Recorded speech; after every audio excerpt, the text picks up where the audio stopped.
자, 오늘 윤석열 전 총장이 사전투표를 한다고 합니다. 사전투표를 하면서 90세 부친, 이 부친도 연대 경제학과 교수를 했죠. 같이 모시고 나오고 또 언론을 상대로 멘트를 할 거다. 뭐 이런 이야기도 있습니다.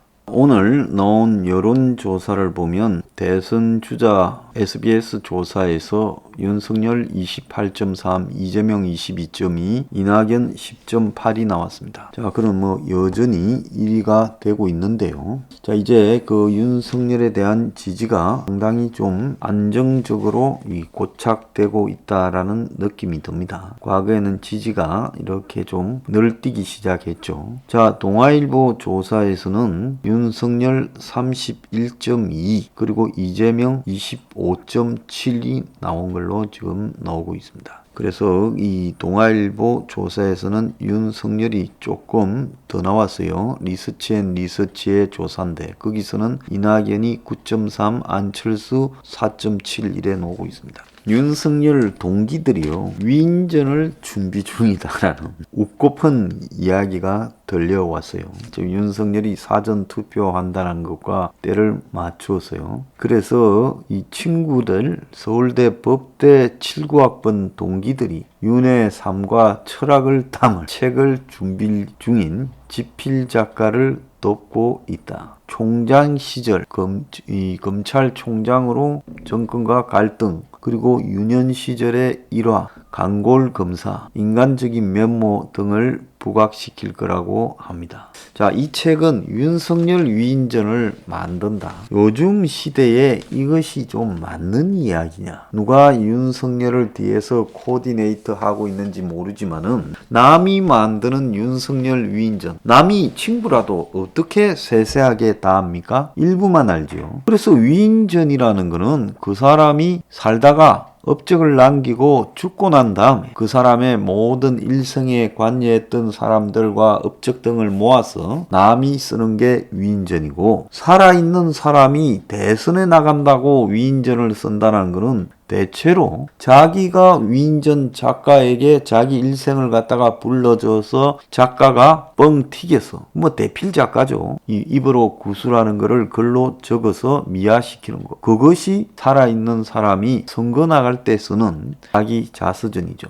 그래서 대부분의 정치인들이 선거 나갈 때 책을 하나 쓸 머리는 없습니다. 책을 정말로 하나를 써서 이렇게 대중 앞에 내놓으려면, 자, 황장수의 서포 15조 책, 거기에 있는 상당수의 내용이 제 머릿속에서 정리되어진 제 자신만의 생각을 내놓은 겁니다. 세상의 다양한 흐름과 시각을 이렇게 갖고 왔지만 거기에 일관되는 프레임은 황장수가 세상이 왜 이런가, 앞으로 이런 세상에서 우리는 무엇을 해야 할 것인가를 담은 겁니다. 자, 그런데 대다수의 정치인들은 이런 책을 쓸 수준이 안 되죠. 지식이 있고 풍부한 독서가 있고 많은 인생의 삶의 철학이 이렇게 녹아들어야 되고 그 속에서 시대를 관통하는 통찰력이 있어야 그런 수준의 책을 쓸 수 있는 겁니다.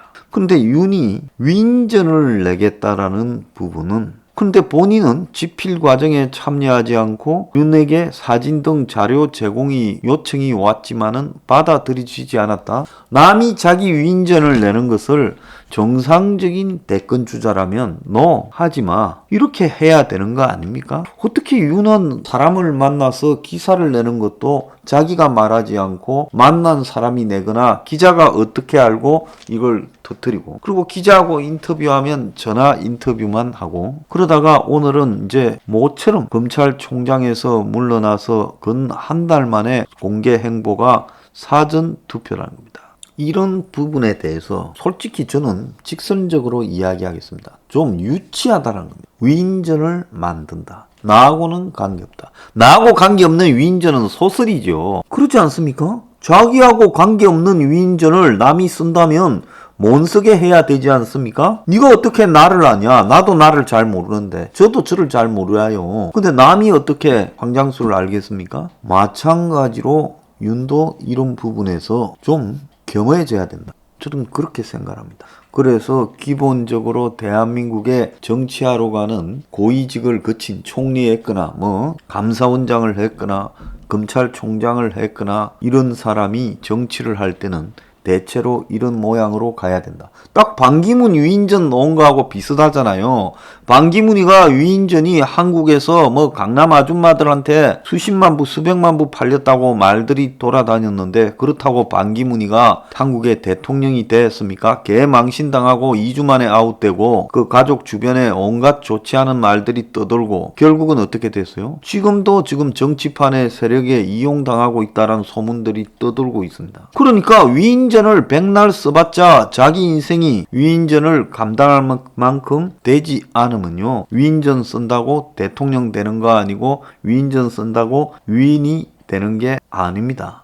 자, 갤럽이 조사한 오늘 나온 조사 내용에 따르면 이재명과 윤석열이 23%로 동률입니다. 그래서 지난번에는 24로 동률이었는데 이번에는 둘 다 23으로 동률이 됐습니다. 자, 윤석열도 1%가 꺾인 조사가 나왔어요. 갤럽은 조사가 상당히 보수적으로 합니다. 갤럽은 월 단위로 지금 대선 후보 조사한 내용이 있는데 지난달에 비해서 한 1% 꺾였다는 거예요. 그래서 윤이 2월 달에는 27%가 이렇게 올라갔어요. 아마 1월 말에 내용이 2월 달에 발표된 거겠죠.